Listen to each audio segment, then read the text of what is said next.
Hello friends, this is Jyoti Verma. Today I am going to start with Learning and Teaching Unit 4th. Learning and Teaching Unit 4th के अंदर हम हमारी theories start कर चुके हैं। Type approach, यानी कि टाइप अप्रोच के अंदर हमने कई थ्योरीज पढ़ी हैं और इसके अंदर हमने लास्ट थ्योरी अपनी क्रैट्समर की और सेल्डन की पढ़ी थी। तो इसके अंदर हमने देखा कि जो ये दोनों थ्योरीज थी, लास्ट जो वीडियो अपलोड हुई है वो दोनों लास्ट थ्योरीज़ एक दूसरे से लगभग मिलती जुलती हैं, क्योंकि क्रैट्समर की थ्योरी से ही सेल्डन की थ्योरी निकल के आई है, क्योंकि उसके अंदर थोड़ा सा और ज़्यादा मॉडिफिकेशन हुआ है। तो आगे हम देखेंगे इसके अंदर थ्योरी ऑफ जुंग। तो इनकी थ्योरी क्या है, जुंग की थ्योरी, ये भी पर्सनैलिटी बेस्ड थ्योरी है। और इन्होंने किस तरीके से क्लासीफाई किया, क्लासिफिकेशन ऑफ सेल्डन।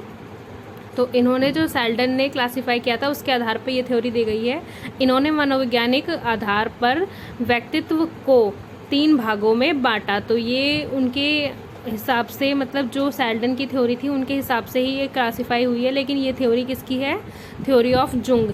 तो इसके अंदर क्या किया, इन्होंने 3 भागों में बांटा जुंग ने अपनी इस थ्योरी को। तो इसके अंदर पर्सनैलिटी के कितने टाइप्स बताए उन्होंने 3 टाइप्स बताए। तो एक टाइप बताया उन्होंने अंतर्मुखी, यानी कि जो अंतर्मुखी लोग होते हैं, इंट्रोवर्ट होते हैं। ये किस तरीके के होते हैं, अंतर्मुखी व्यक्तित्व वाले, यानी कि अंतर्मुखी जो व्यक्तित्व होता है, पर्सनैलिटी होती है, ऐसे व्यक्ति संकोची होते हैं, एकांत प्रिय होते हैं, लज्जा प्रिय होते हैं, जल्दी घबराने वाले होते हैं, आत्म केंद्रित होते हैं, आत्मचिंतक होते हैं तथा असामाजिक प्रवृत्ति के होते हैं। ये दूसरे से बोलने में हिचकिचाते हैं, मतलब चुप्पे टाइप के होते हैं, हिचकिचाते हैं किसी से भी बोलने में, शांत रहते हैं तथा ये शीघ्र दुखी भी हो जाते हैं।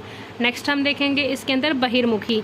ये था हमारा अंतर्मुखी। अब इसमें देखेंगे बहिर्मुखी। तो बहिर्मुखी में क्या है, इसमें देखेंगे इस प्रकार के व्यक्ति चिंता मुक्त होते हैं, व्यवहार कुशल होते हैं, आशावादी होते हैं, लोकप्रिय होते हैं, लोकप्रिय प्रकृति के होते हैं। मतलब इनका नेचर कुछ पॉजिटिव टाइप्स का होता है, इनके अंदर स्किल्स भी होती हैं, ये ज़्यादातर आशावादी भी होते हैं, तो इसी टाइप के ये होते हैं। और सामाजिक भी होते हैं, मतलब सोशल एक्टिविटीज़ में भी ध्यान देते हैं, समाज के कार्यों में इनका विशेष ध्यान रहता है। मतलब जो भी समाज की एक्टिविटीज़ चल रही हैं, सोशल वर्क्स चल रहे हैं, उसमें हर चीज़ में इनका क्या होता है, विशेष ध्यान होता है। और ये मिलनसार भी होते हैं, मतलब दूसरों से मिलजुल कर रहते हैं। तो ये थे इनके 2 टाइप्स। नेक्स्ट हम लास्ट टाइप देखेंगे इनका, थर्ड। तो इसमें है उभयमुखी। उभयमुखी टाइप कैसे होते हैं, पहला था अंतर्मुखी, दूसरा था बहिर्मुखी, अब तीसरा है उभयमुखी। तो इस प्रकार के व्यक्तियों में, मतलब इस प्रकार के जो व्यक्ति होते हैं उनमें क्या होता है, अंतर्मुखी तथा बहिर्मुखी दोनों प्रकार के व्यक्तित्वों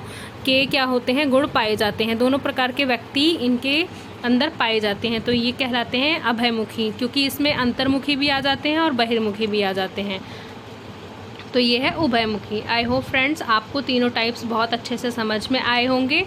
और ये थ्योरी किसकी थी, थ्योरी ऑफ जुंग। तो ये थ्योरी जुंग की थी। और ये जो क्लासिफिकेशन था ये सेल्डन के थ्योरी के आधार पर ही किया गया। और आप इसमें ये चीज़ ना भी लिखें क्लासिफिकेशन ऑफ सेल्डन, आप इसमें ये भी लिख सकते हैं डायरेक्ट थ्योरी ऑफ जुंग, और उसके बाद डायरेक्ट आप टाइप्स बताने स्टार्ट कर सकते हैं। तो सेल्डन का नाम इसमें लिखने की आवश्यकता नहीं भी पड़ेगी आपको।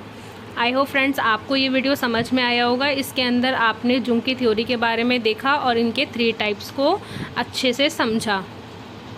So friends, thank you so much for watching this video. मेरे चैनल को सब्सक्राइब करें, वीडियो को लाइक करें, शेयर करें और कमेंट करें, क्योंकि इसी तरीके की वीडियोस आपको इस चैनल पे मिलती हैं आपके सिलेबस के according. So please press the bell icon for other notifications. Thank you so much.